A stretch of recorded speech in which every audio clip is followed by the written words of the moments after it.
All right, troops, welcome to the Action Elite. My name is Owen. Hello, J-Man, Stephen, Sean, John, and Charlie. How are you? What's happening? Hey.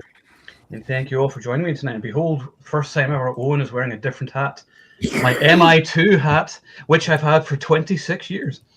So I got this whenever the film first came out. I think I got it in Glasgow or something, but it's still that's why it's shaped a bit weird, because it's 26 years old. But I thought, well, if I only wear it tonight, and that's perfect time to wear it as we were discussing John Woo's Mission Impossible 2. And it's funny, after watching it the other day, I decided to watch all of the movies, and I watched the entire franchise. So then I didn't watch Dead Reckoning and Final Reckoning because I watched them very recently, just a couple of months ago, so I remembered them. But I wanted to watch all the other ones. I wanted to watch Part 3 because I couldn't remember anything about it, and I went through all the others. And I got to say, it's probably the best action franchise of all time, just in terms of just the action scenes. It's pretty crazy. Yeah, I mean, it's awesome. Now, I remember when, and thank you, Adam, for the sexy cap. It is quite sexy, I must say. So, what's he saying? Listening to the MI2 soundtrack, Limp Bizkit, Metallica. Yeah, Metallica was on there. Yeah. I remember seeing Limp Bizkit in concert shortly after it came out, and they did take a look around live, and you're hearing the dun dun dun dun dun dun live with the electric guitars. I was like, that is cool. Awesome. That's a great. Like, that theme is like one of the all-time great themes. Oh yeah, just anytime he does something awesome, and this movie is the best it's ever sounded. Like the MI2 score is the best Mission Impossible. Oh yeah, it's crazy. Hans Zimmer at his best, particularly at the end when he jumps on the motorbike and it's the electric guitar version starts playing on it, and I'm just like, oh hell yeah, it's just so cool. And this is the coolest Mission Impossible movie. It's probably my second favorite one. I think Fallout is probably my favorite. I think that's probably the best one. But this is the one I've watched the most. I've watched this about 20, 30 times over the years. And I love pretty much everything about it. It is some of it unintentionally funny. I was like, but I still love every second of it. I love the fact that Sean Ambrose, the villain, is a proper character. I think he's the best character, the best villain of the franchise, because he's fleshed out. You see him in it for most of it. He has lots of dialogue. He genuinely loves her, which I like. I like whenever he finds out that she was just working with Ethan, that you see him crying a bit, and he's absolutely devastated because he genuinely was in love with her, even though he's an absolute piece of shit. But shout out to Dougray Scott for being a great villain, because Scott's always been great villains. So love him in it. The action in it is awesome. It's got the John Woo style. It's the brightest looking Mission Impossible film. Whenever I've been watching them all, the colors are just so vibrant and jump off the screen. Where all the other ones are kind of a little muted, particularly when you go to the third movie, which is sort of ugly in comparison. That was kind of what they were doing. 1, 2, and 3, they were totally finding their feet as it went along. And I was thinking that after the third movie, they kind of lost the track. The fourth movie was Brad Bird, and the rest were Chris McQuarrie. But it lost the whole, it should have a different feel with every movie, because I think Part 4 and for the rest of them, it just kind of feels like the same thing. And it's all a continued story. I liked how 1, 2, and 3 are just standalone stories. And then they all just became this, ongoing thing where I was like, okay, now I've got to watch the other movies to know what's happening here, who this character is, and whatever else. And it's kind of like what they did with James Bond, the Daniel Craig movies, where they connected all. But all in all, I do enjoy all the movies, and I'm going to get abuse from J-Man for this, but I actually liked the third one when I watched it. I was like, I hate the rabbits thing that we never find out what it is, but you kind of know when it says biohazard on it, it's going to be a fucking virus, so it's what it is. But there's some decent action scenes in it. The bridge scene is cool. I like the helicopter chase around the windmills. That's cool. I love Philip Seymour Hoffman because he's just a fantastic actor anyway. Also, his name's Owen. The bad guy's called Owen. Come on. There's too many problems. He's targeting him for no reason. We don't see the mission. They explain what they're going to do, and then they don't show it. So you're like, okay, that was weird. But that's JJ to a T, though. But it's JJ. And then he introduced baggage. And it's his fault that really they did it with the rest of them. Now every fucking movie, what's going on? Why isn't she in this one? Where's this? Where's her wife? I hated that too, because I was like, because the thing was, he had chemistry with Tandy Newton in the He second was, movie. I he thought was the the two, best. the two Like, of them were magnetic on screen in the second one, time. and there was no chemistry with anybody else in the rest of the movie course. because everyone is scared of having sex or relationships on movies. Exactly. Now you can't have sexiness Exactly. anymore. But Tandy Newton was so sexy in that movie. Yes. The only thing I would say in terms of a flaw, and it's not really a flaw, is the scene where they're doing the car chase at the beginning, where they're like flirting with each other while driving. They totally lifted that from Goldeneye. I mean, Famke Janssen, so it's like the same scene practically. They literally stole like that scene's in every James Bond, or that's in like 30% of the James Bond movies. Exactly. Yeah, that was the thing. Yeah. But it's hardly a major thing. Yeah, I love the music, although it's like overly dramatic, like with the big choir music and everything. I fucking love that. That's so epic. And like whenever he's like walking past the flames and then like the dove flies past, and I was like, yes, it's so awesome. But the thing is, this movie has an identity, and you just know watching it. I was like, this is a John Woo movie. It's got style, whereas the other movies all kind of blend into each other. I'm like, wait, did that happen in that movie? I know every scene that happens in this movie. It has the best fight scene at the end. It was the creation of action hero Tom Cruise, where he hadn't really been proper action star here, but it's like great fight scene. It's the first R-rated one, isn't it? Wasn't it R-rated? It was originally R-rated, but they cut it back to PG-13. It's a 15 in the UK, so it was sort of uncut there. So 12A or 12 would have been PG-13, but 15 would be an R. Yeah. So what would that would have been like? What 14A and 14A here, I think. Yeah. Okay. I mean, nothing happens like that. It could be whatever. How could it be R? Like R. That's John Woo made it R. Okay. Like that final fight. If you pay attention to the cuts, you know John Woo movies, you're like, oh, that was way bloodier, and it's cut weird because bullet holes was going through people. Blood squibs were going to be flying off. So yeah, it was R, and they made them cut it. Ooh, I'd like to see that. They should do an uncut version of that. That'd be awesome. I mean, to me, it feels like the most violent of them, though. Like the final fight scene, and you know that like. To me, the most painful looking bit is whenever the fight with Sean at the end, and he falls back and he bangs his head off the rock, but you don't really see it. Yeah.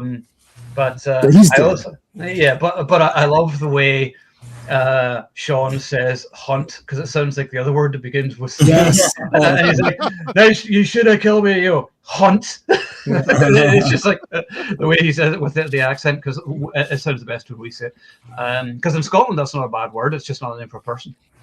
Yeah, I know that Peter Capaldi uses it in the loop all the time, and literally right on a cake and stuff. And he's like, who gave me this? He's like, well, they call me the C word. He's like, could be anybody. Exactly. It could have been anybody. They call me that.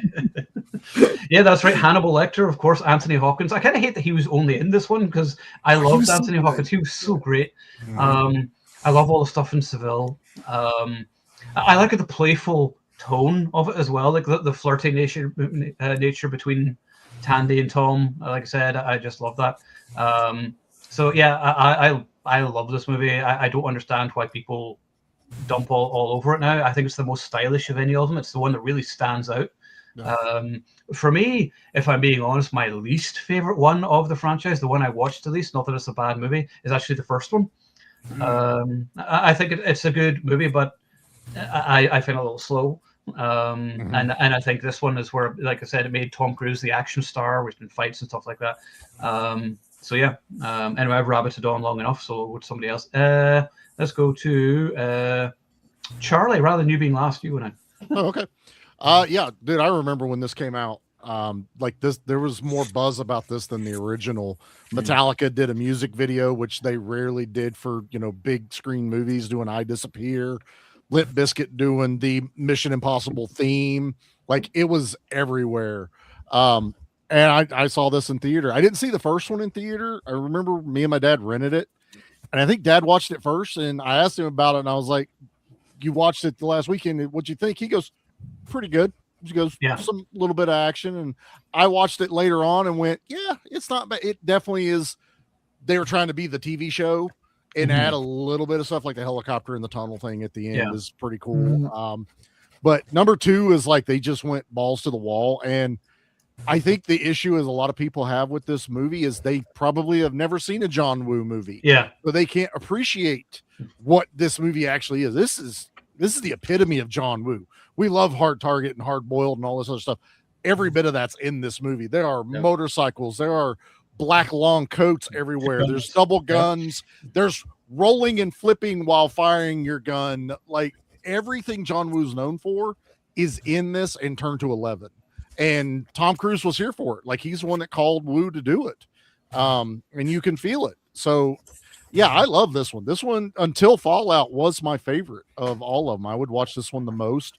Freaking motorcycles fighting each other, doing the whole endo on the front wheels.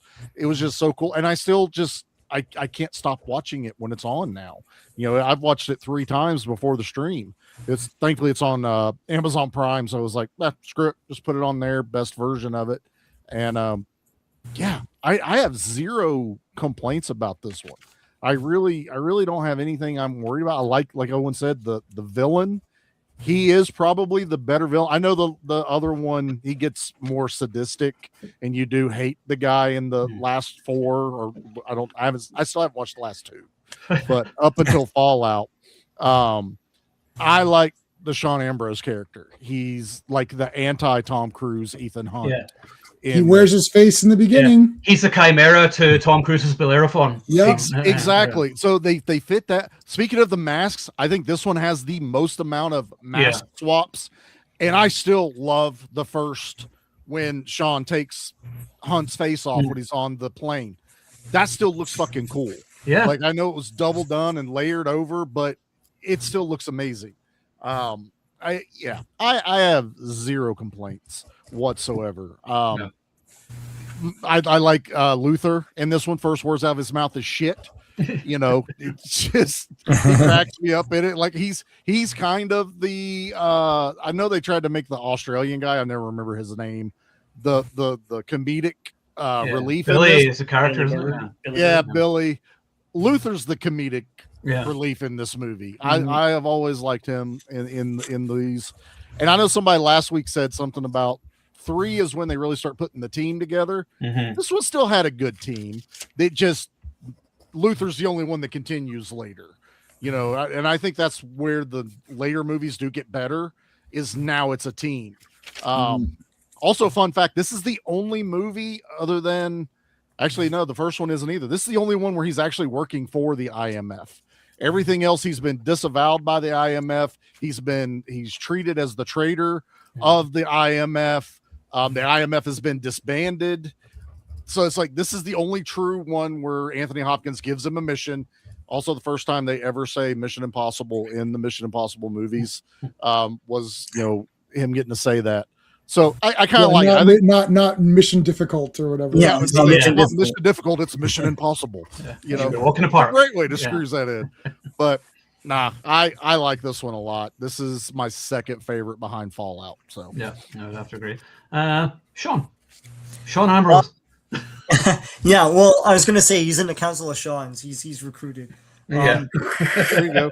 Mission Impossible 2.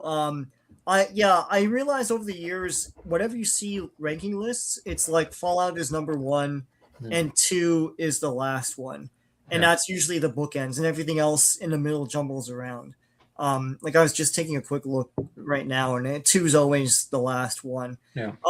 I don't know if people, whenever I heard complaints about Mission Impossible 2, is from people that obviously hadn't seen the movie and only knew the trailers, and what people like to complain about who also didn't see the movie, like the doves, which are in it for like a minute. Yeah, if even that.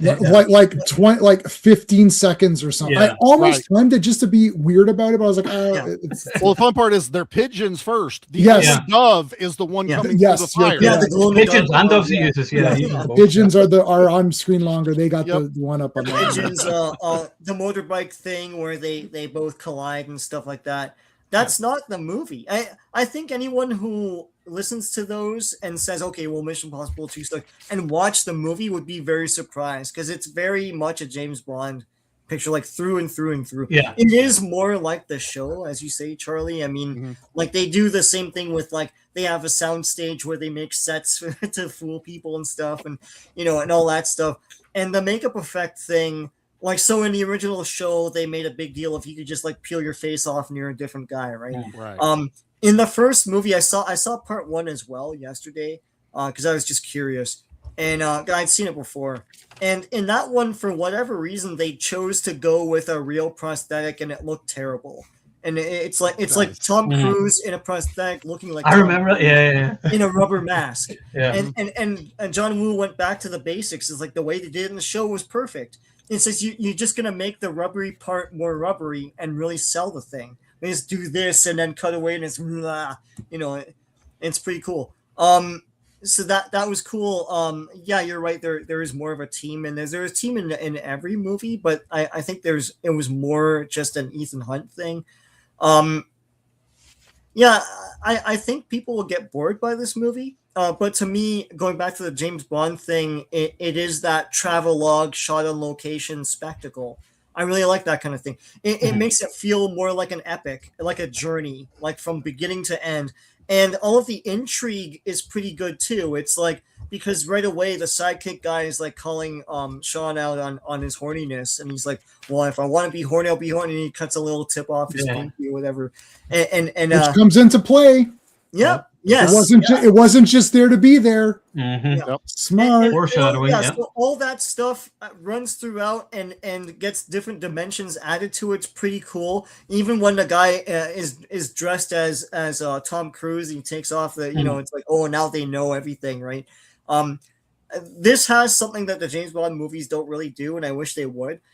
Like a real like a gotcha moment for the hero. So at the end, of course, Tom Cruise is disguised as the sidekick, and then puts the sidekick his face on the sidekick and everything. And then when he runs out with the thing, and the theme was like bam bam bam, it's awesome. Yeah. It's like because he got away with it. It's pretty cool. Yeah, that's the best bit of the movie. Yeah. Yeah, no, Mission Impossible 2 is great. I think like if you rank it with the other movies, I guess it's gonna go last. If people like a lot of action in their movies, like 4 onward are pretty neat. My problem with 4 onward, and Charlie, you touched on this, is that they're a bit too self-aware. They're going for twists on what you know. I just want to see what I know. Right.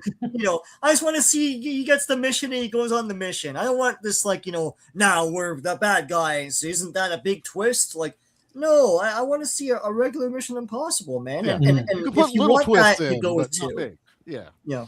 Yeah. It's funny when I was watching them all the other day. I was like, Rogue Nation is one of the most forgettable ones as well. I was like, it has probably the best opening scene with the plane and him hanging off it. But then the rest of the film, I'm like, yeah, there's not really anything else that really stands out in that one either. Ghost Protocol, I love as well because the Burj Khalifa sequence. I think that's a great scene. That's cool. But yeah, Fallout I like because I love Cavill in it. I kind of hate that he ends up being a bad guy. Spoiler alert. Yeah, but like, no, you gotta be a bad guy. But he's got a mustache, so he always has to be a bad guy. Yeah. But yeah, you always knew that anyway. But it's got some great action scenes in it as well, even if it's too long. And the last 2 movies, because they're too long, then I won't watch them as much. But they're still good anyway. They're solid movies. But just the villain in Rogue Nation leading to Fallout. Exactly. Yeah. Sean Harris, who is brilliant because he's so calm and creepy. He's always a great villain where there's just that quiet menace to him. He doesn't need to shout.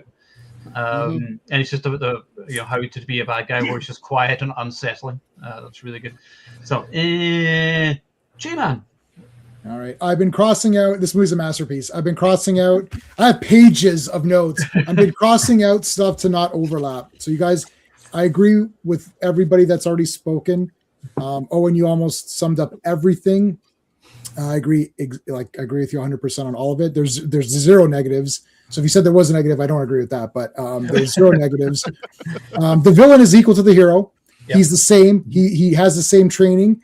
They wear each other's face. Like he wears the guy's face. He impersonates the hero. He does it so well that he can trick Naya by revealing information. He doesn't listen in like a dumbass in movies. oh, I overheard some information. Now I know the whole plot. It's like, no, he proactively investigates treachery. It's like, oh, there's wind. Oh, maybe she's not with you, buddy. Oh, I'm going to fucking find that shit out right now. Whoosh, put the Tom Cruise face on because he knows he's in it, right? This is like Face Off. John Woo does this all the time with movies. In Killer, Hard Boiled, all these movies, there's always the two guys who are equally awesome. They have their team. Sean Ambrose has his guys. Ethan has his guys. And it's just who's going to win first. This is my all-time favorite thing, like Death Note. I love Death Note. If you guys have read or watched any of the Death Notes, not the shitty live-action American ones. But I like where there's two guys. They're both equal head-to-head. Moriarty, Sherlock, right? Those are the best things because now you're like, oh, man, they're one-upping each other. It's a cat and mouse game. Who's got the virus? Who's got the cure? I need that. No, I need that. That's awesome. The transition style, like the girl dancing and she spins and her dress spins and it becomes I love that transition. Yeah, like beautiful. It looks amazing. I love the flame in the eyes. There's reflections. He sees the reflection of the timer in the water. Like, yo, what the heck? Guys, there's so much crazy, awesome shit in this movie. We would need to do a commentary. We need to play the movie and talk through it to tell you every awesome scene. Like Charlie, what you're saying, it's John Woo saying, okay, I have all of my tools. I'm going to put them all in this movie. And then I'm going to even just make it awesome on top of that because it's still Tom Cruise being awesome. He had the longer hair, which is badass in this movie. Sunglasses, motorbikes. It's John Woo with a budget. It's John with a budget. Yeah. Come on. I love. Okay, so I'm just gonna go quickly through my bullet points. Okay, like they're dancing, and Naya is running, stops, and they stop the tap, and then they start dancing again. And she goes again to keep silent. Right? It's like, oh, that's so cool. Like cool little details like that. She could have just snuck. She didn't just sneak around the house to steal the necklace in the beginning. She's following the rhythm of the dance. I'm like, that's friggin' cool, man. That's cool. It's very sensual. There's sexuality in it. You're like, yeah, this is. There needs to be some sort of human element. I didn't give a crap about any relationship at all. Zero and I love 4 or 5. In the other movies, there's nothing. I feel nothing for any of the characters in any of the other ones. Yeah. Yep. I actually really like them all. And some of the action in these other movies are unbelievable. Yeah. Like we're sitting here like, this is unbelievable. Like this is crazy, but I like them. They're together. And I love that he recruited her. He's like, okay, we've got our thief. Oh, no. She's just his ex-girlfriend. But I like her. That sounds like a sad story, but she's going in and being his girlfriend again. It's like, oh, that sucks. And she's not happy about it, but they got to trust each other. Dude, they take the thing out. He puts it in his left pocket and they're telling you, okay, yep. My left jacket. Left jacket pocket. Okay, got that left jacket pocket. And she puts it in the wrong one. And the way John Woo shows it, it's not explained on the fucking screen. Oh, hey, idiots. She put it in the wrong thing. We can see because of the way he does the editing and shows everything. You're like, oh, because then the audience like, oh shit, that was the wrong one. And then later he's like, yeah, it's in my right pocket. You're like, oh, he knows it's in the wrong pocket. That was the moment he fucked up. Right. Yeah, that was awesome, right? Okay, so that was awesome. There's some To Catch a Thief. It's a little bit like a To Catch a Thief Notorious, I think was another thing. Steve can talk about that, I think, if you recognize those things. What else? What other ones? I got a couple more other ones. Yeah, the reflection, the glasses is awesome. I like the Greek mythology stuff. That's always cool. Cutting the finger, Sean mentioned. He cuts the finger off, but that becomes important because that's a cue to the audience to know that, oh, he swapped guy. Now we know that's not Ethan. However, you don't really know for sure. Like maybe he'll get out of it somehow, but then they show, oh, the finger. Oh shit, that was the wrong guy. That was cool the way they did that, right? That was awesome. I talked about the jacket pocket. I love that Sean Ambrose pretends to be the guy. That is so cool. And I like that he does love her. Owen, you mentioned that. I like that when Ving Rhames is explaining the plan of how to break in, it's cutting away to Sean saying, I know how Ethan thinks. He's not good. This is what I'm talking about. Yes. Cat and mouse. I'm going to go left. He's going to go left.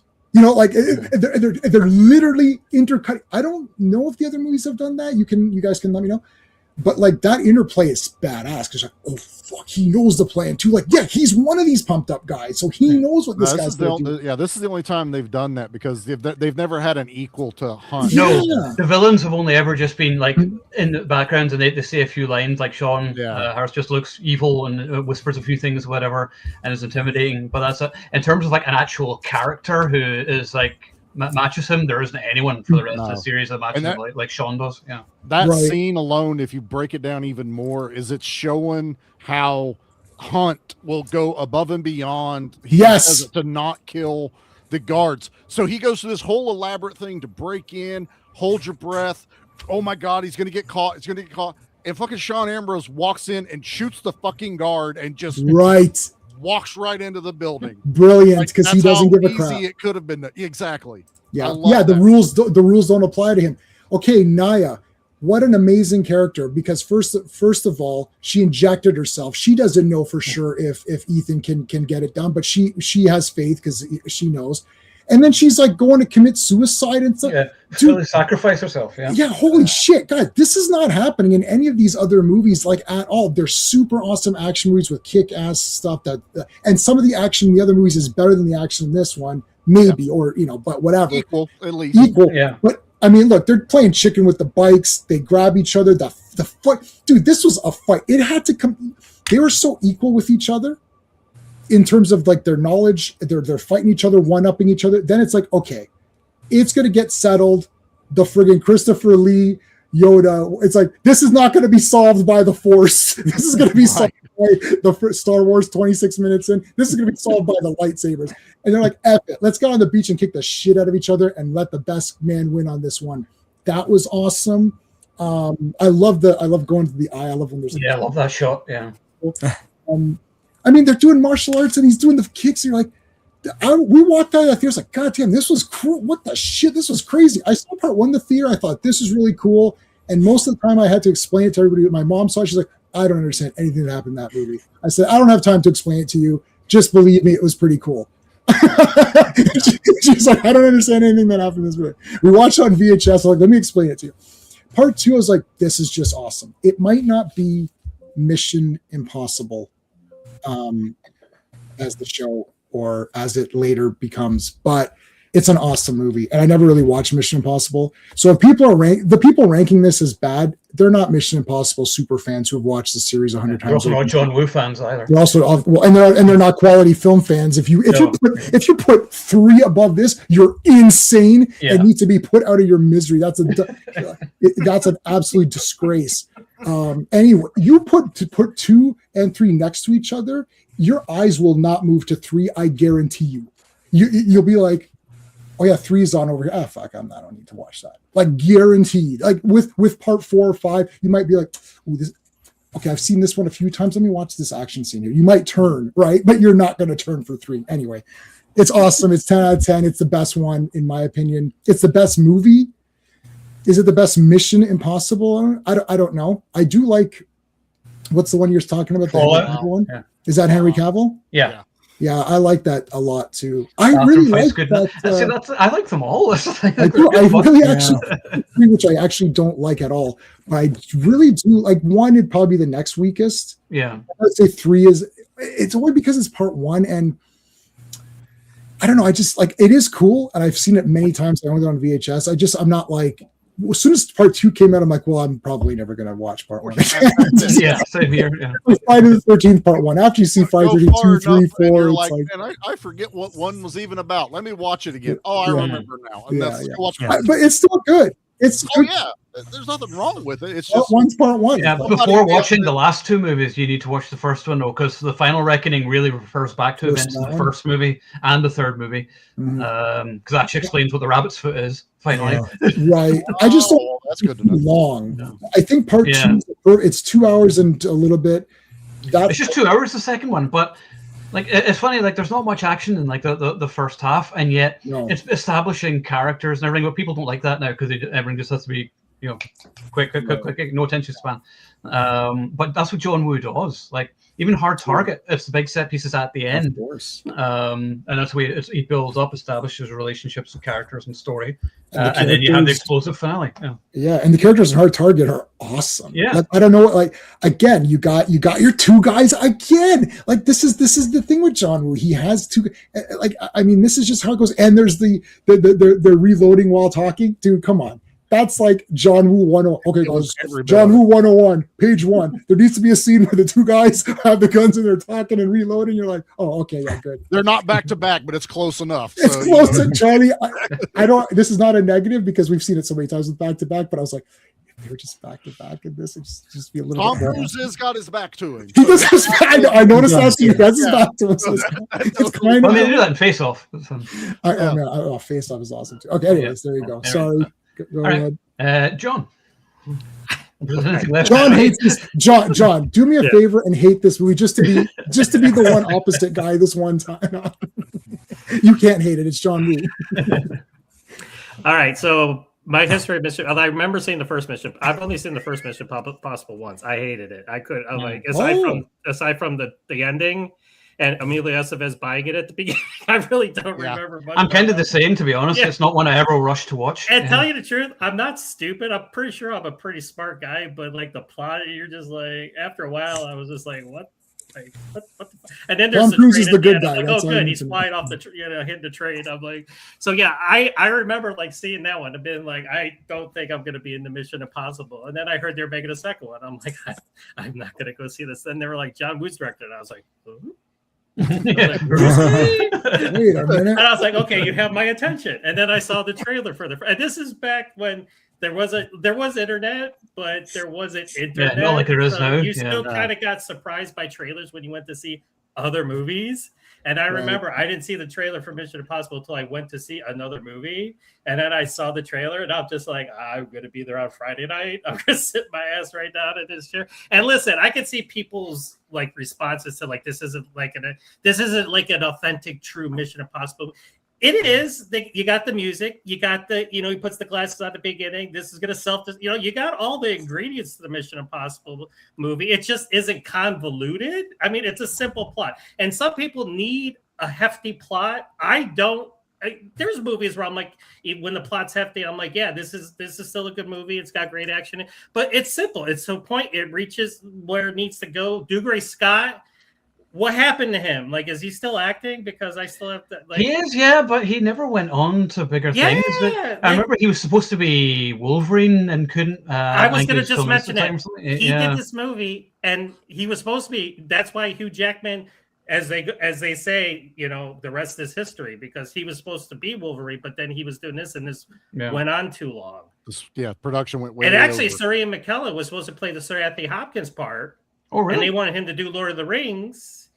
And then that's how. And then Sir Anthony Hopkins is uncredited in this movie. He doesn't. Yeah. He's not even credited in the movie. But he's got some of the best. He's only in it for like 5 minutes. But his conversation with. I love his conversations with Ethan, especially at the beginning. He's like, "Why'd you say it like that?" And he's like, "You're sorry, and I am sorry." Yeah, you're sorry. I'm sorry. It's just like, and then his conversations with Dougray Scott, like when he's reloading and they're talking to each other, he's like, I know you need an opportunity to get your gun off. You can tell they hate each other because Ethan Hunt despises him because he used to be an IMF agent and he went rogue. So, they have history together. And of course there's the girl, and she's in the middle, and Dougray Scott hates Ethan Hunt even more because he knows that she's in love with Ethan Hunt. So this turned Tom Cruise kind of into a romantic hero which kind of fizzled a little bit afterward. I mean, the third one he had Michelle Monaghan. Yeah. Yeah, but after that it was kind of like no an entity of a character though. Yeah, and she's not as John Woo style. Like, and this is like if I had like problems with they're like nitpicks. And yes, we mentioned there is an R-rated cut. John Woo turned in an R-rated cut, and when I watch this movie, you can tell when guys get shot. It's like 2 seconds before that you knew blood squibs were going. Yep. And then the MPA were like, no, Yeah. you can't do that. It was also 3.5 hours long. Yes, he turned The in a John Woo 3.5 hour Oh, cut, fucking which release probably that. would have been I want too that. long. I would just like a 2 hour 20 minutes so I could see the violence. you I'd know? watch it all. I still would. Absolutely. And I like give it a this- shot. Every movie's 3 hours now, anyway. Yeah, and exactly. like Owen, you already meant. I'm gonna say it again, but you already mentioned it. This, or did Charlie? One of you guys said it earlier, but Wow, this is where Tom Cruise turned into an action star. Yeah. And he didn't go full on mullet like Jean-Claude Van Damme did, but he still kind of grew his hair out, so it kind of was blowing in the wind. It looked spectacular and everything. Oh, it's beautiful. I mean, what Beautiful name. the way he shoots it, because you know it's a John Woo movie because he's on a motorcycle and he gets off the side, his feet are under, and he's using it for a shield. I'm like, this is the best thing I've ever seen in my life. For sure. And he's That's shooting at accurate. them. Too. Yeah, I did that last and not week. only is he shooting at guys in this chase at the end, he's spinning around and he's like Accurate. and perfect aim. I'm like, that's cool. And I think I was a second-degree black belt at the time. So when Tom Cruise broke out martial arts, I'm like, this is a 5 out of 5. I'm like, I love this movie awesome. before, but And now that was him doing it too. I kept looking to see if it was a stunt double, but I was like, no, that's him doing that. Right. This is Tom Cruise turning into an action star because John Woo wanted stuntmen to do the action for Tom, and Tom was like, I'm going to do it. And they're like, Tom, come on. We don't want. He's like, no. And he put the work in. If I had to nitpick, he has to pivot more on his roundhouses. But Dougray Scott didn't pivot on his roundhouses either. I watched that. I'm like, pivot more. Just pivot more. Then Pivot. pivot. And then it looked perfect. But then the choreography, and then when they fight at the end, and then it's quiet, and then you just hear the percussion, the drums. You just hear it. Yeah. And they're like, and they're sizing each other up, and just the slow motion cuts and the kicks and everything, and then it's simple things that get me excited. Like he catches Dougray Scott's arm, and then his leg goes over it and kicks him. Yes, It's is choreography awesome. like that. I'm like, Yes, that is awesome. This is awesome. And what can you say? They're jousting on bikes. They not only come at each other, they're playing chicken, but neither one of them veer off. And not only do they come at each other, but then they jump off and smack each other. Yeah. Before I mean, Yeah, 'cause they're they're dead. equal. But who cares? yeah, they would have that's what I'm been saying. dead. You would have died. Right. if that Right. But happened. they're equal. That's what I'm saying. It has to come down to the very, very fine, because in every aspect of everything, they're equal with each other. Even in the chicken, they don't give up. So like, Well, it's why he got on a motorcycle, because Ethan got on a motorcycle. right? Like, and oh, he's on the that's why red I'm gonna do one, that now. so he's on the bad And one. black. Like, come on, man, this is genius. John Woo is such a yin and yang Yeah, I love it. character, antagonist, protagonist kind of director. Yeah, oh my god.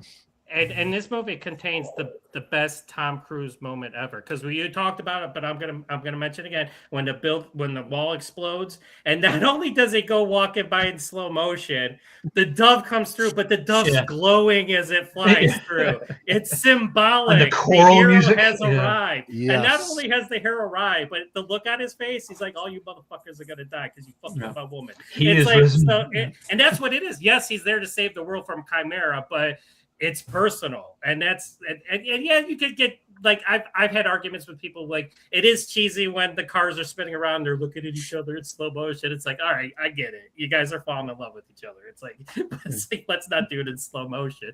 But I mean, it is John Woo, and he's got his flair and he's got his flavor and everything. So I mean, so that's the nitpicks I have. But this is 5 out of 5, 10 out of 10, however you're gonna go with it. And hot point. This is my favorite Mission Impossible movie, and Fallout's number 2, just because There's nothing wrong with that. this is Well, that's the correct this order. is the So, most yeah. diversified But Mission the- Impossible movie. This is the one that stands out the most, and this is the one I watched the most. And Same here. Yeah. I still like the one guy's mad at me on Facebook because I did my best stuff in 2025 and I didn't put the Final Reckoning on it. I'm like, dude, I didn't see it. I'm sorry. He's like, how could you not have seen the Final Reckoning? Life. I'm sorry. I I'm didn't. like, I'll Yeah. get around I to didn't it. see Like, that. yeah, so I was like, but yeah, because he hasn't forgiven him. I'm like, dude, I'm gonna watch it eventually. I'm waiting for the whole box set thing, like let's get them all. Well, it's like what J-Man said. We want the 4K now. With Yeah, the and we want the final ones. packaging. We want like And get that, I want yeah. like posters that come with it and everything. Like but yeah, this is like it's John Woo kind of abbreviated because like you could tell he wanted the violence, but of course it's a big budget Paramount movie and they wanted the PG-13 and they wanted people to come more like teenagers, which pisses me off because it is what it is. But it's, I mean, And I teenagers even like, love violence. what's that? That teenagers love violence. So Yes. That's what I always thought. I was 14, 15 going to see Invasion USA and the Delta Force and shit. But Imagine seeing Invasion USA in the theater. That'd be the best. that was my That'd be first like, R-rated movie in a movie theater. Oh, my dad shit. took me to That's- that. that was- That's one of That'd be crazy. my best childhood, because my dad said this was a test. It's like, if this movie's bad, we're not going to watch any more R-rated movies. Then we left, and I think he loved it more than I did, which is impossible. There you go. But this is just I think it's probably my should I say Top Gun Maverick? No, I think this might be my favorite Tom Cruise movie of all time. I'd have to look, but it probably. I'm throwing Joe, it out Joe, there. I love I'm gonna Maverick. beat Joe. I have to beat Matrix hadn't come out yet. I don't know what you're talking about. Yes, it did. It came out the year before. Well, I think you know what. You're did. right. Matrix it came out was the year 99. before. All Hold right. on, Yeah. Joe. I'll give you Joe that. okay, when Joe comes on Fantastic Friday, we're gonna beat him up. Good It's idea. like, what are you talking about? This movie's awesome, Joe. I'm gonna have to. I'll send you my notes. You go back and watch me explain why this is the best movie ever. You'll agree with me. And John's order is right. This is the best movie. Then Fallout. Like, I'm not going to argue it. To be honest, I probably agree. It's the two.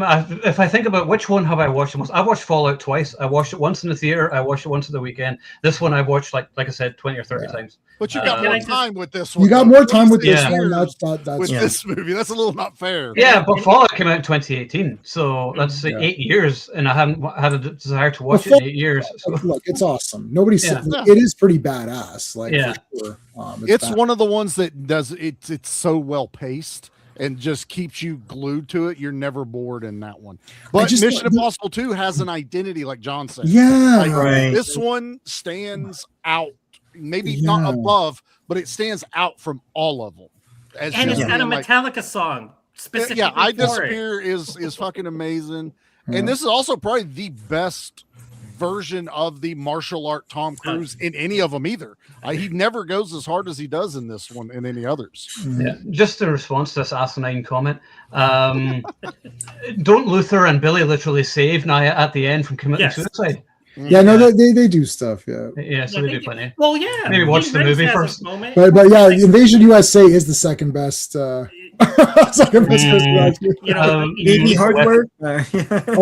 Oh you yeah, got we Big flew- Rain saying they put a hole in Mount Versace. I mean, then he's blown shit up with a thumper from a helicopter. was cool. So yeah, he gets Yeah. his moment. But let me just That say, was- like, because everybody says Fallout like is one of the best action movies ever, and I'm not going to disagree. It is, but like that's Tom Cruise jumping off a bike into a cavern. These stunts are great. That's and not that one. That's and he's hanging Dead off a Reckoning. plane for real, which is awesome. But like, this is action that is creative and it hits, and it's the way it's shot. That's why I think this action is better than what we see in like Fallout and the rest of the movies.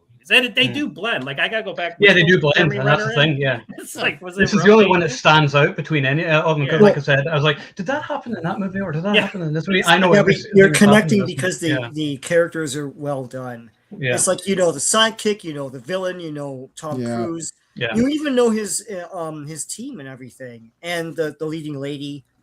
They're more defined here. yeah. Yeah, She's I don't. funny. I think this one's for sure the best. Like, I don't think it's that. That's the best characters. Yeah. Yeah, like Yeah. because at the end of the day, I care about the characters, and Ethan's the same in all, so that he's there. Yeah. But like the way he's portrayed here is just cool. I like that. And last Yeah. thing I'll say is the beginning always gets me, like, because we know he's harnessed and they took it out digitally, but like he's doing that rock climbing. That's awesome, man. There's no room for error. I mean, Yeah. and then he slips and catches himself like by the skin of his little Oh, finger. And I'm like, I still, I'm like, I know it's not real because he's harnessed for real and everything, but it's like It's real. in the movie, he's supposed Ethan Hunt's supposed to be doing that. And I just get chill. I'm just like, oh, I was like, I can't because it Oh, just, Was it Shatner in Star Trek 5? That and Star Trek 5 is great, so we could do another It is. stream on that later. It is. I will It stand is with great. you on that. Yeah. Hold on a second. There's a missile that comes down. They got a helicopter find. They shoot a missile with sunglasses in it. Yeah. He pulls out the sunglasses and puts them, gets the information, then throws it to the screen and it explodes the title. And then somebody walked out of that theater. Oh, this is probably the worst of the Mission Impossible movies. You're fucking retarded. Like, what did you watch? Did you watch the same thing that I just watched? Like, this is the first minute, the first. What did I minutes. miss? I was getting popcorn. Like, Right. it's like, so these guys come up to the helicopter. It's like, what, are they going to shoot Tom Cruise? What the hell's going on here? Then this big missile, it's like, well, they clearly missed. I'm like, oh, they're on his team. I'm like, oh, okay. It's like, oh, they're giving him some super important information. No, it's sunglasses. Like, I would have been okay with him putting on the sunglasses and walking away. And that's just how they gave him his sunglasses. But he pulls it out. No, it gives him all the information, and then it's going to explode because that's the Mission Impossible thing. Mission Impossible. Right? And he's like, well, let me throw it at the screen. I was like, oh, that's pretty cool. And then it exploded the title. I'm like, well, this is the best movie ever made. Like, this is the best title sequence ever. Like, what do you? And then, whatever, 20 years later, oh, I didn't think it was that good. Oh.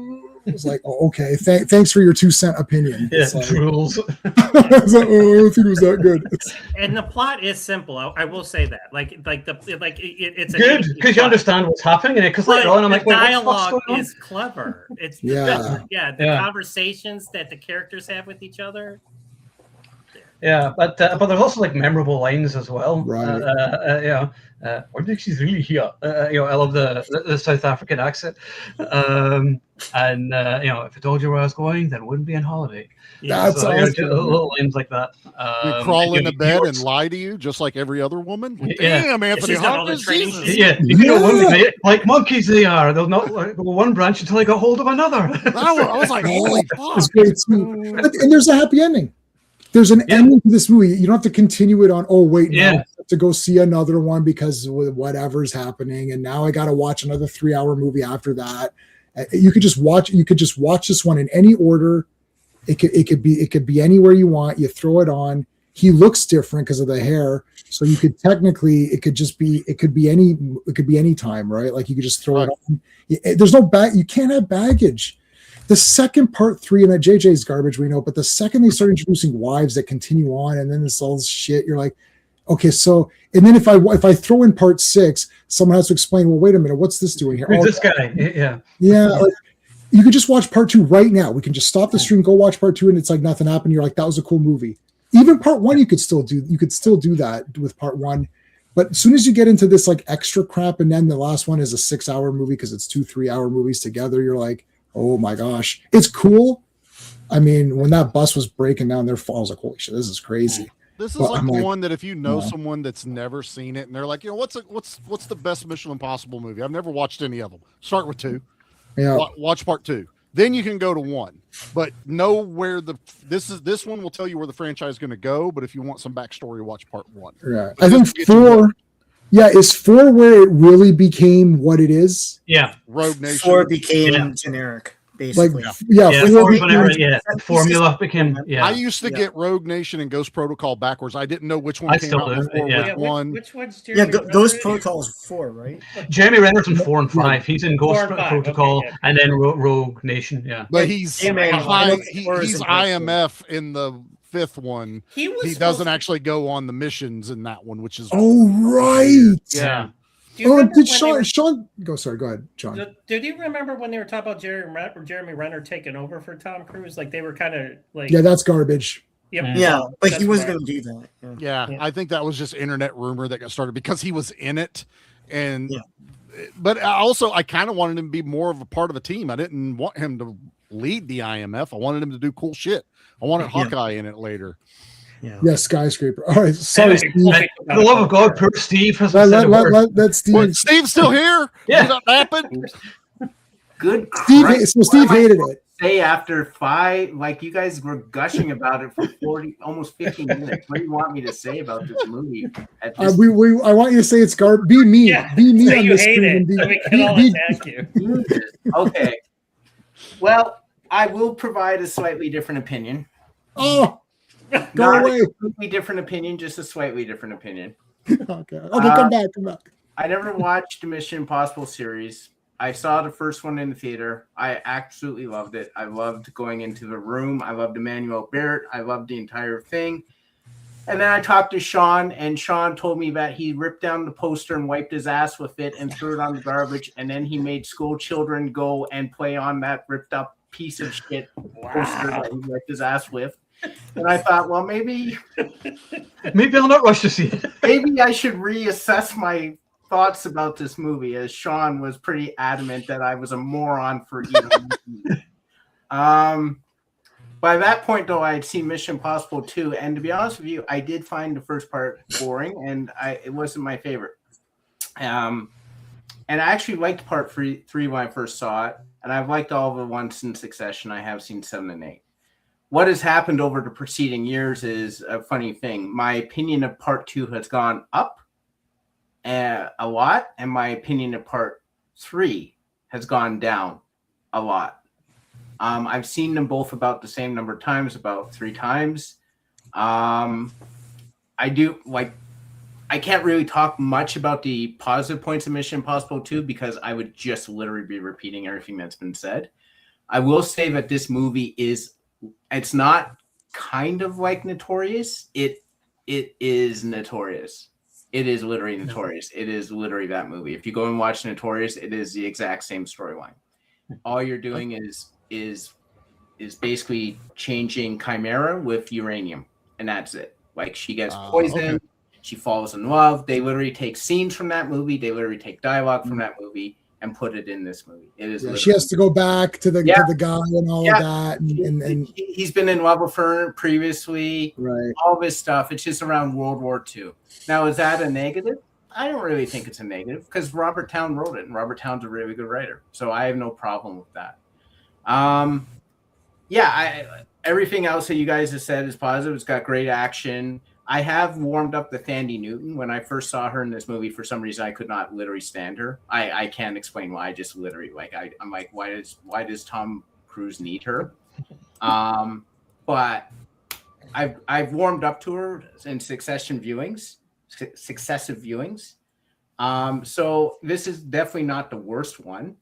I don't know where I would put it, just because I do like almost all the other films, all 8. The only one that I know is definitely last is part 3, just because it makes literally no sense at all at any point in time, I think. I still really like part 1, despite Sean writing me out of his will because I liked it. My favorite is probably actually Ghost Protocol, because that's the one I remember the most. I love all the scenes in it. I love the scene in the parking lot in India. I love breaking into the Kremlin. So that's the movie I probably like the most. Is it the best one? I don't know. 4, 5, 6, 7, and 8 were all feel like they've been made by the same director, even though Brad Bird, I think, made part 4 and Christopher McQuarrie made 5, 6, 7, 8.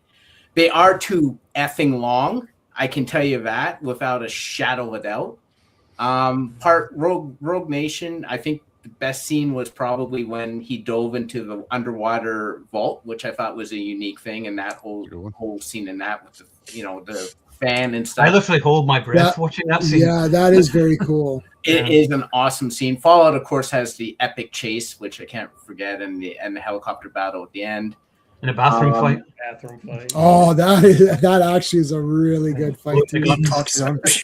Dead Reckoning has the train scene, which is epic. Yeah, it's outrageous. It's offensively awesome. Yeah, like I'm offended. I'm like, that was too awesome. Make it shitter. Make it worse. And Final Reckoning has the submarine, which is insanely awesome. I haven't seen it yet. Yeah, you guys got to go on it. It's a really good movie. There are highlights for all of the films for me, so I really don't want to rank it. It's funny, this is one where I actually would find it difficult to rank it because every movie has something memorable for me to take away from it, with the exception of part 3, because the team, I saw Joe's note. I think he got 2 and 3 mixed up. The team does nothing. In fact, there's an actual line in part 3 where they say, we are doing nothing. We are literally, they say, oh, we're in the van again. And I'm like, yeah, you're literally pointing out you're doing nothing in the movie, which is Maggie Q should have come back. I was just going to bloody say, that was Maggie Q, right? What a disgusting. And why can you bring her back?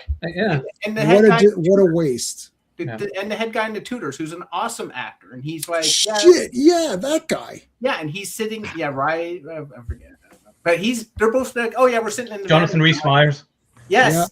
Yes. Oh, yes. Damn, I gotta watch these movies again. I mean, forget this. Philip Well, no, you Seymour don't Hoffman- have to watch part 3 again, but Philip Seymour I'll Hoffman still watch. is just awesome because he is Philip Seymour Hoffman. He's not awesome because of anything that happens in the movie. He's awesome because he himself is awesome. Yeah. And his name is the one.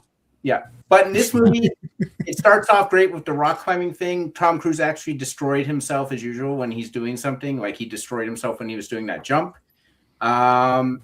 You know, it's pretty exciting to do the car chase, you know, the car battle or whatever you want to call it, and then the stuff at the horse is cool. Dracula from Van Helsing was the henchman. That was kind of cool. Yeah, Richard Roxburgh. Roxburgh. You know, like there's a lot of great action. I like going through the vent, and of course it's got to be, hey, it's only open for 45 seconds. Oh, you know, that sort of thing.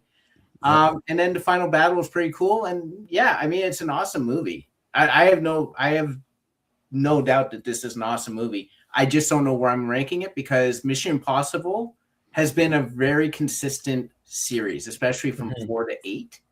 Very consistent because, as you guys said, it's basically the same thing.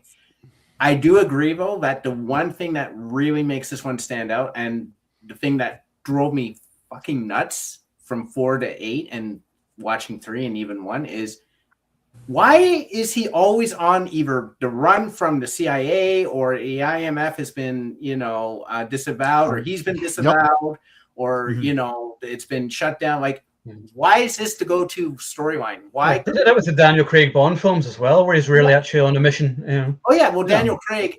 What's the first scene in every Daniel Craig movie? I don't want to be James Bond. Yeah. Like I'm a miserable bastard and I hate this character. yeah. Like yeah, go away, Jonathan Rhys Meyers. Thank you, Al. That's why he drinks. Yeah, I you know, like I think I like all of them basically. 3 is the only one I can honestly say is the weakest. But I like all of them. I'm not doing that as a cop out. I literally think that like they're all like shockingly solid. Yeah, it's a consistent it's a consistent franchise. It's got great sets, pieces and everything. So. I still thought it was okay though.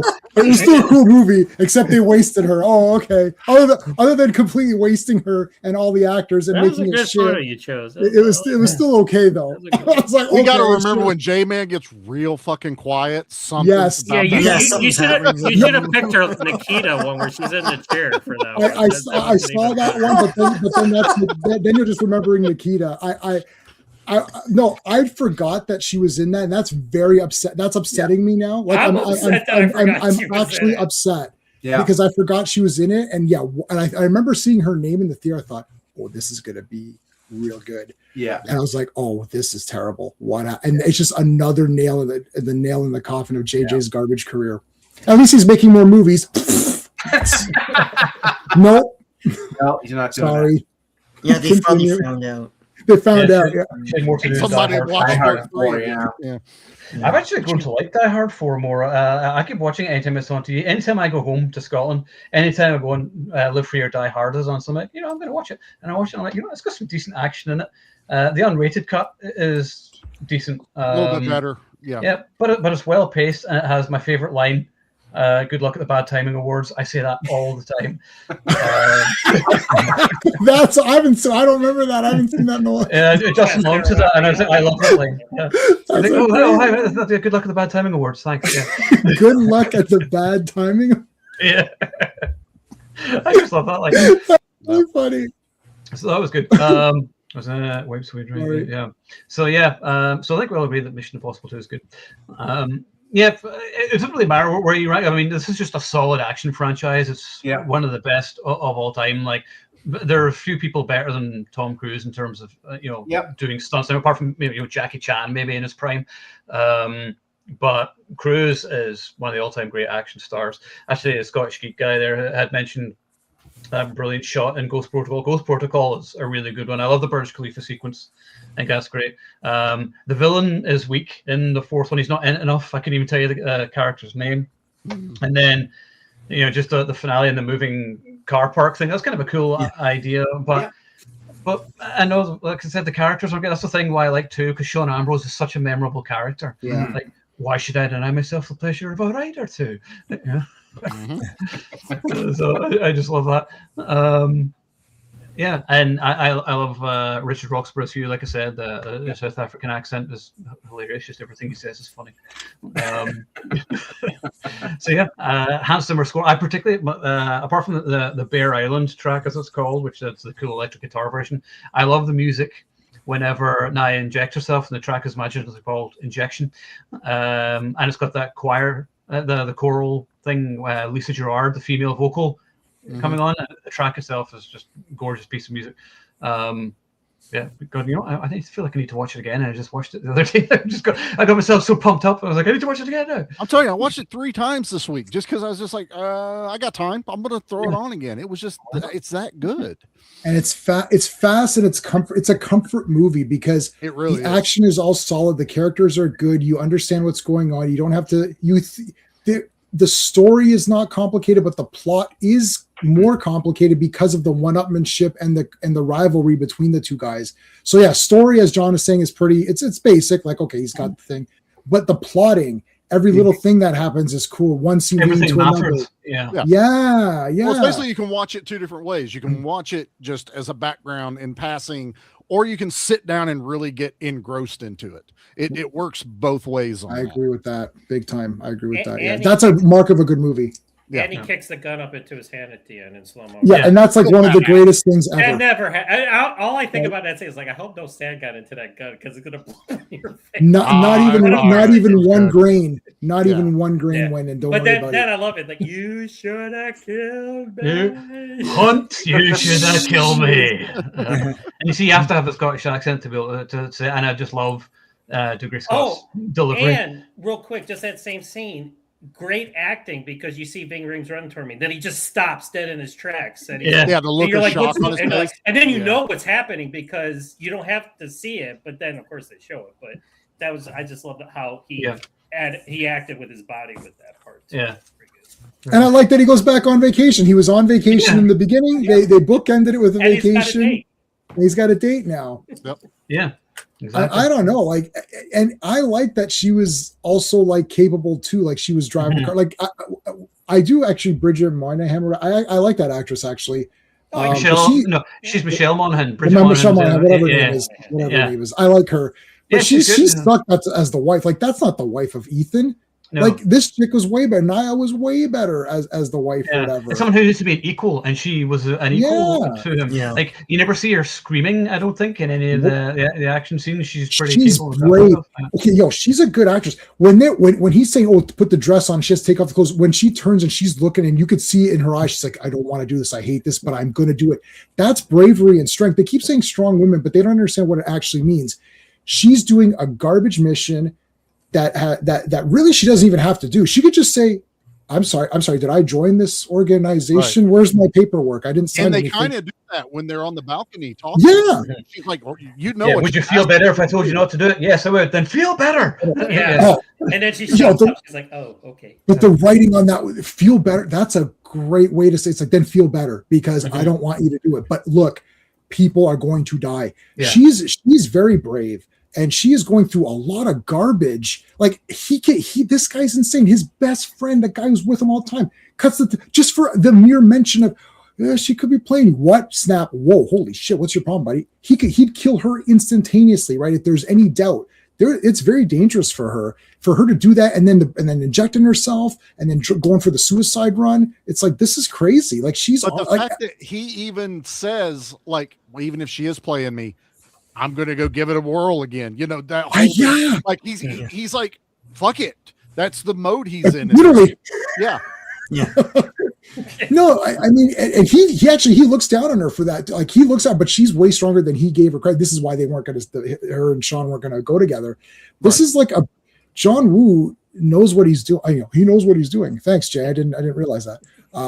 He knows what he's doing, man. Like, this is not some guy who walks in and saying, I'm making a movie just for this because I'm bored tonight and I'm going to make some movie or whatever. Like, he puts a lot of effort into it, like just with the shots, and you don't need to see the reflection of the timer. You don't need to see all these things in the glasses and the eyes, a flame in the eyes. His films are art, though, and that's like this is the most artistic looking of all the Mission Impossible movies. It's the most visually striking of any of them, and that's why I remember it so much. And there's playfulness. Where was Maggie cute? Why didn't she have playfulness with Tom then and a little bit of something going on, right? Like you're getting these attractive people, and then I mean you're getting them for their acting ability, but also they are good looking, and we want to see good looking people in good looking movies doing cool things.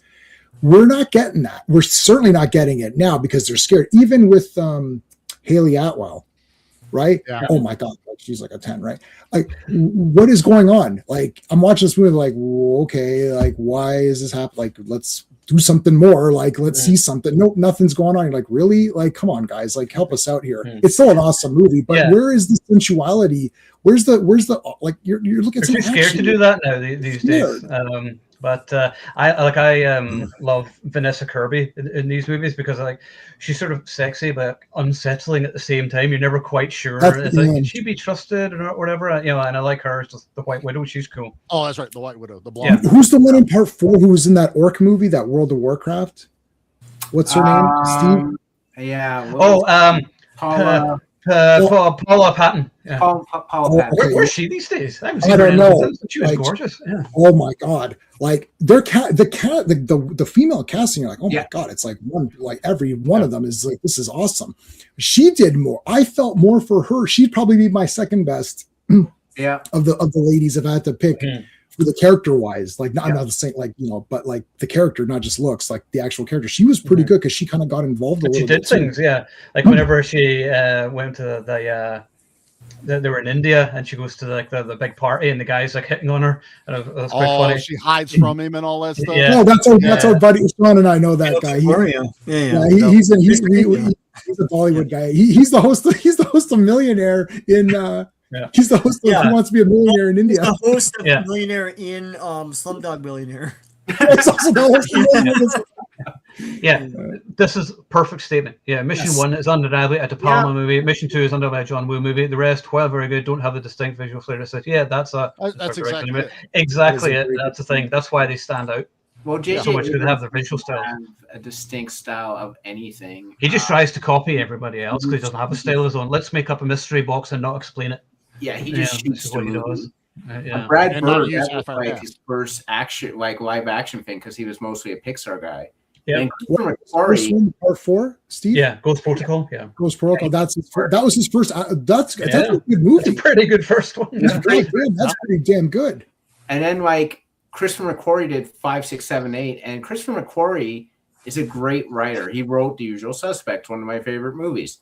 But as a director, he's, again, very plain Jane. He's very much like, get the action in, get it all looking good. It looks good, but like, he's never going to be that visual auteur who, like a John Woo is or a Brian De Palma is, right? Like, it's just not going to happen. Yeah. They don't. We celebrate those guys like a Christopher Nolan now, even if their movies are kind of like, because like at least they're their own thing and their own distinctive style and their own distinctive movie, which you just don't get as much anymore. What's his name, Jay? The guy who did Hereditary and Ari Aster? Yeah. Okay. Distinct style. You see that movie, you're like, oh yeah, you're seeing one of his movies.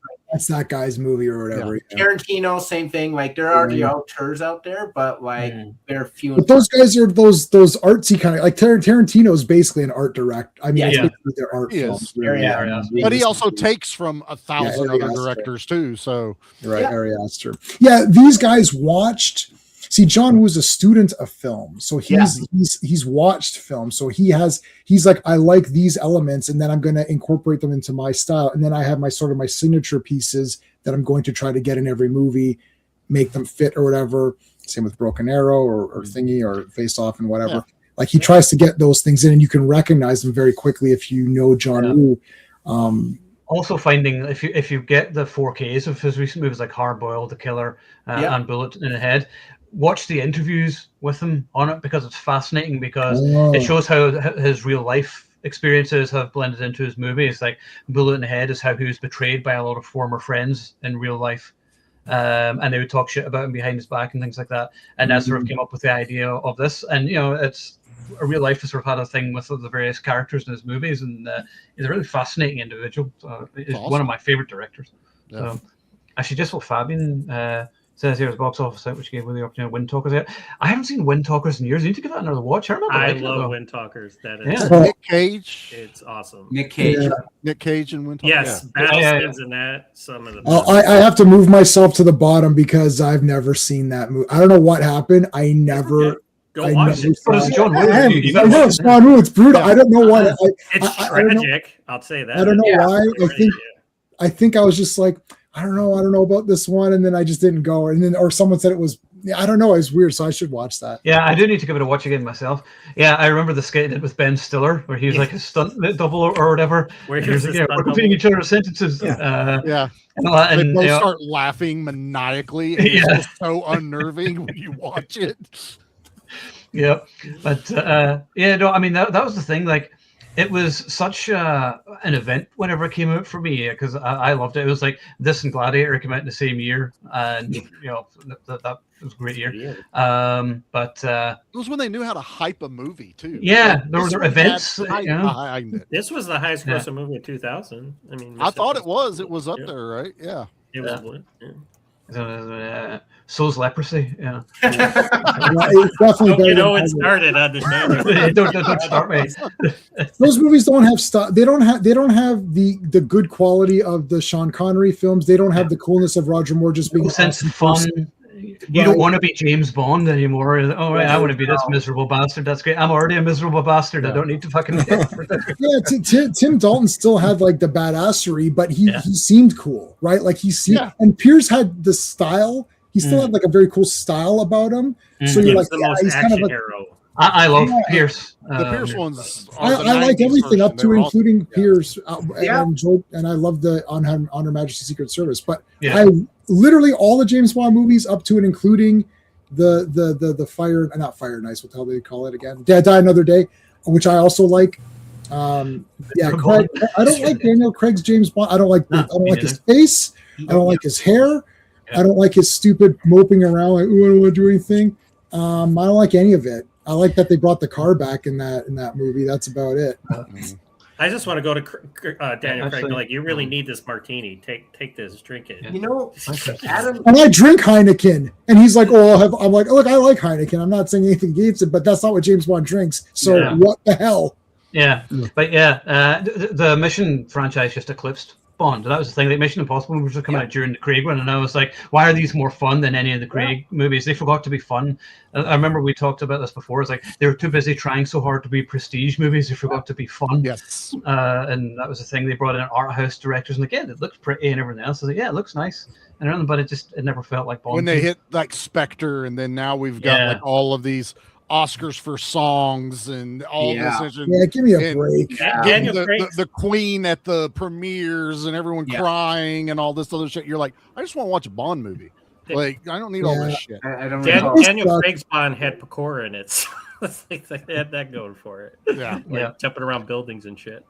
They had the parkour. His Yeah, villains dude, were good. I did like the villains in the Daniel Craig ones, but they're Daniel Craig- I feel like they're They're underused. underused. They are right? totally under. They're not Yeah. a Bond villain. They're just good villains Yeah. Yes. in those movies. That's Yes. really what it is. I like Batista, and like he had the silver tip The nails on him. thumbnail, Um, yes. So why wasn't that used? Like, dude, oh my But I god! think he was a that's missed so- opportunity still. He was a Batista. big time missed Yeah. opportunity. Like you could have done a lot with. I really like the idea that like He was just, a oh new man, he's like version of gouging guys. Jaws. Like that. That was a mixture of Yeah, Jaws Jaws. and Odd Job right there, ready to Yeah, go. yeah. And they but just Fury, went, oh, yeah, we're gonna have a car chase down the waterways with him and Bond. Like that's not what I want to watch. I want to watch him beat the shit out of Daniel Craig. Yeah, what are they doing? Oh No. my god, there's no fisticuffs anymore. Listen, you got to beat the crap out of some of these guys. Like I don't understand Yeah. what's happening, and then you got to find a creative way to beat them because they're invulnerable to your normal attacks. That's how have they watched other movies? Here's how it works. There's like some big indestructible guy, and you can't beat him using your normal tactics that you've dispatched on the guys previous to that guy. It's like a video game.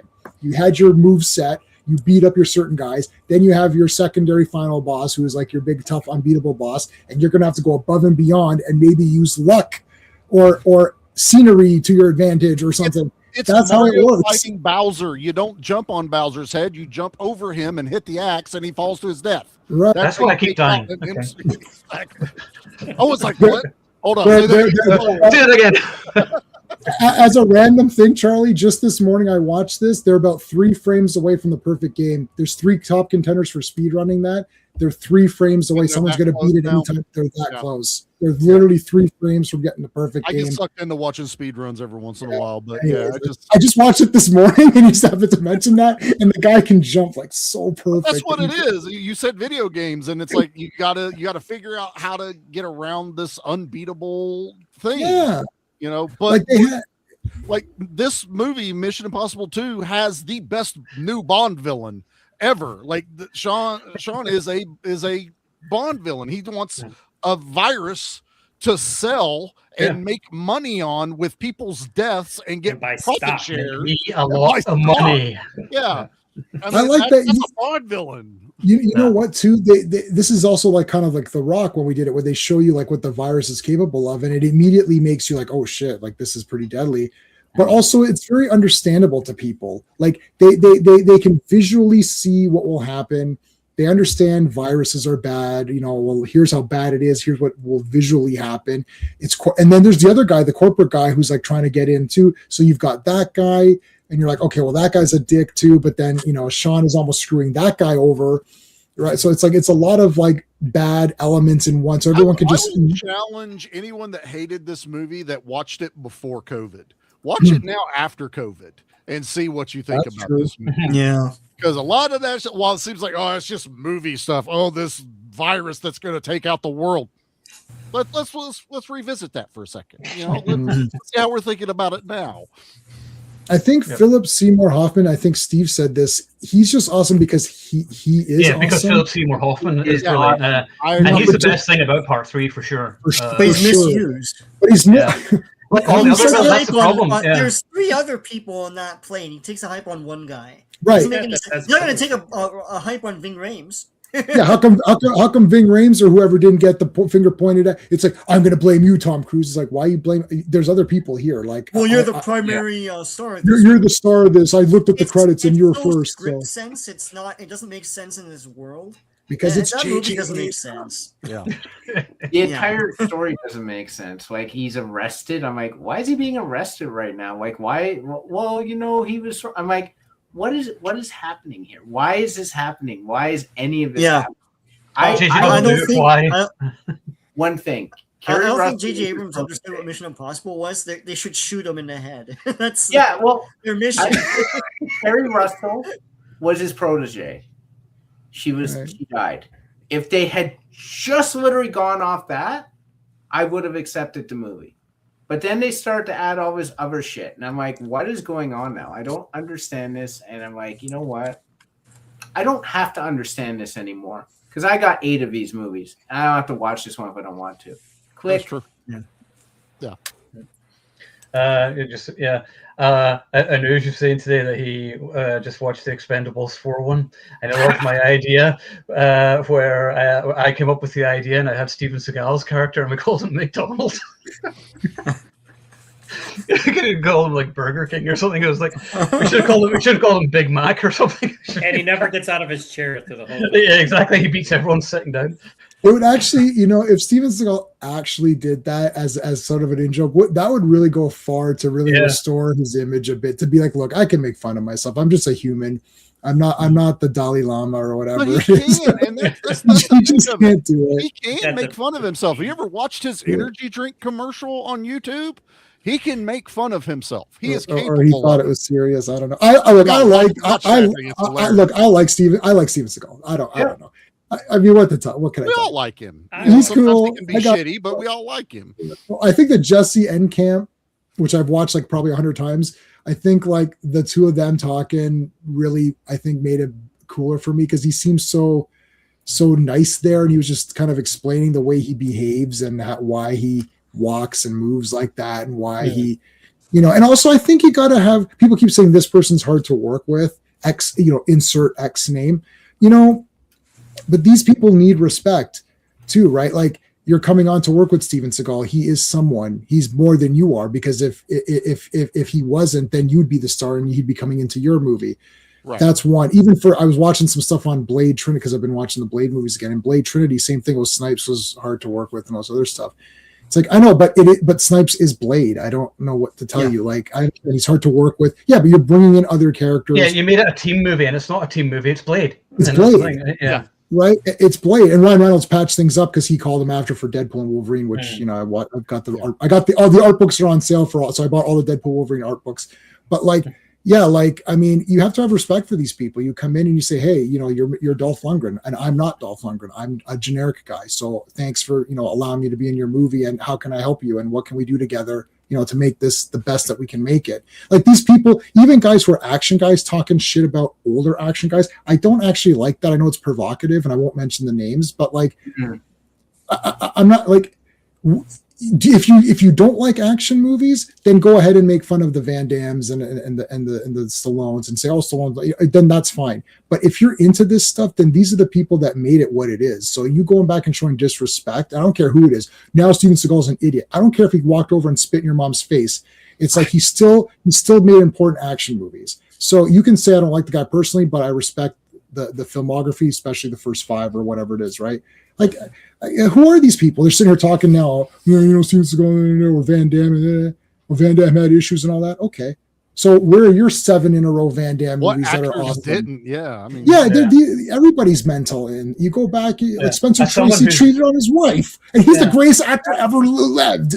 As someone who's actually met Van Damme, he was one of the best celebrities I've ever met. For sure, he looks awesome. Yeah, I got to talk to him for like 10-15 minutes, gave me his email and all that, and gave me a hug and lifted me off the ground, and he was awesome. And then we made it. It was great. No, but it sours me. Even if I agree with what the person is saying, it sours me on them. Like if someone is making fun of one of those guys, like really making fun, not being funny about it, right? Not like what we do here. Yeah, not like what we do here. Like we're actually making fun and talking shit. It sours me on them. It doesn't convince me that person was bad. Right. Yeah. Right? Like it makes me think you're an ass. Well, if you look at if you've been on a movie set and you see how people act on a movie set, like I don't know why everyone's butthurt because everyone is treated the same way, poorly. Right. No one is treated well except the 3 stars and the director. Everyone else is a piece of garbage and expendable. Like the Expendables is not those group of guys. The Expendables is everyone who worked on the movie. Those are the Expendables. So, like, I never. And in part 4, the audience was also expendable. Yeah, the Expendables. Yeah, the audience was also expendable. That's like, now. No one gives a shit about the audience at all. So, like, if you are not X, Y, and Z on a movie shoot, you are dog shit. That's how it is. And like, if you don't want that, then don't sign up for it. I still am to this day mystified by this attitude. Like, they want wine and roses and the fame and the big paycheck. You're not going to get everything. Yeah, I'm unemployed. Let me go through. Oh, look, they need a star actor. I'll sign up for that. In the class. Right. Ooh, now rank this in Woo's American films: 1, Face Off, Hard Target, Silent Night, Mission Impossible, Wind Talkers, Paycheck. I find these new one on the radio. Why is Face Off above Hard Target? That's my first question. Yeah, Hard Target's number 1 for me. I would say Hard Target. Actually, probably Mission Impossible 2, then Face Off. I'm back and forth on that one, but I agree with you. Yeah. Then Broken Arrow. Then Silent Night, Wind Talkers, and Paycheck. And then the Killer, the new one. That was actually not bad. It's better than I thought it was going to be. Yeah. Which one was Paycheck again? Was that Ben Affleck? Oh, I thought that was cool, man. Yeah, so did I. I thought that was awesome. Yeah, that was a cool movie. He does like what? I like them all. Hold on. There was some that John Woo just kind of broke out of, where he's not doing his normal, what everyone expects him to do. And those were, like Wind Talkers and Paycheck weren't your exact, like John Woo action filled movies. Silent Night's kind of like that too. There's a lot of action in it, but it's not your like hard. Yeah, I beat it up when I saw it, but I'm still okay with it. I only beat it up because it was John Woo, so I wanted to beat it up just to be. He went gritty. He went more gritty, like for the. He went more gritty. I enjoyed it. It's still a cool movie. It's better than most other shit that gets released these days. That is true too. Yeah, Broken Arrow is like a masterpiece. I don't know what's going on with people with Broken Arrow. Yeah, I want to talk about that at some point. Yeah, it's one of the best music scores of all time. The music. I bought that CD. Dude, I still listen to it all the time. Dude, that's like Hard Target CD. Boom, check, got it. Hard Boiled. Broken Arrow, Face Off. I'm like, anytime scores came out, I don't have the Mission Impossible 2 score. Is that available to purchase? I have it on CD. I have it. I wonder. Well, see if you. Okay, I'm gonna see if I can download that then. But like, yeah, but we walked out of Broken Arrow. We're just like high five, like, well, this is the best movie ever. That movie was awesome. Howie Long. Like, awesome, man. Howie Long was an action star at one point. We all Firestorm. Firestorm. And he was hanging upside down in 3,000 Miles of Graceland, shooting 2 machine guns. Oh, that's a great movie. I love that movie. Yeah, we should. Okay, that movie really got beat up. Yeah, we'll do that one at some point then. Yeah, I'll do that one again. Oh, by the way, next week is Crying Freeman, and then I'm going on vacation for a bit, so we'll do the next one in a few weeks. I haven't decided what that'll be, so we'll worry about that when we get back. So you get a break. So I was going to say, I actually just saw on my phone here, Cineplex Q4 profits plunge 89% as theater attendance drops across Canada. Oh, and I was like, well, when you release movies people want to see. There's that. That also the experience not have to take a loan out to go watch a movie in the theater. Right. And the experience is bad. I think it's movies people want to see, because I read 2 days ago that they did the calculations and the Indian box office grew 18% year over year in 2025 over 2024. Yep. And same thing, it grew in 2024 over 2023. It's grown. And COVID be damned. They want to see movies. They make the movies. They make action pictures with stars doing the things that people want to see them do.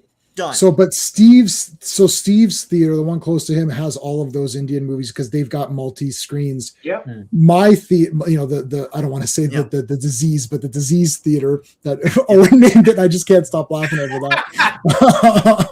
This is like one of the best namings that Owen did, but I'm not gonna say it. Anyways, that particular theater only has one screen that has the Indian movies, and then the VIP or not the Oakville, Winston Churchill. Winston Churchill, that's where I go. Yeah, that's the better one. That one has a few, but Steve's has a lot, and those are always full if you go to look to see. Yeah. But the theater experience is not good because I don't mind paying the extra money, but the problem is I'm paying extra money and getting a bad experience. So it's two negatives: lots of money and experience. You go there, and the popcorn is sometimes not fresh, and then or they're dicks about they give it to you, and it's like like the top inches. Like you got to fill this, fill the bag. Like come on, guys. And they go, here's your pop. It's like literally I can put 2 fingers from where the top is, right? It's like, can you fill this? Like, what do you it's like then it needs to be quicker. I'm literally seeing 3 people standing around dicking around. Yes. While one person's taking the order, and there's 10 people. It's like, can you open up a couple more kiosks? Like you have a bunch. Yeah. They're fighting in the popcorn machine. You're like, you want to stop fighting in the popcorn machine and just get my fucking food? And get the exactly so this entire and again. When I used to go to the $5 theater, it was shit because everybody knew that's $5. It's a free for all, right? You might get popcorn in time, you might not. It's a free for all. But now I'm paying $27 to Canadian to see this in IMAX, and now I'm getting dicked around. I'm like, no. I paid for the better experience, and and then there's the movies also are not that great. That's true. But even if they're the Indian movies and they are cool, this experience is still there. Yep, you're in the right place for that, Ben. I love Under Siege 2 is amazing. I think that's the best Seagal movie. Even though I like Out for Justice, but I mean Under Siege 2 is awesome. Mark Fredette fucking awesome. He sprayed the mace in his mouth. Yeah, I love that. Guys, he sprayed the mace. Why is this isn't a discussion? He took the mace and sprayed it in his mouth. That right there, it's like okay, best movie. And ever. it's Zed from Pulp Fiction too. So it's even more. And he says he's the best there is. Who's my instructor at Fort Bragg? 10 out of 10.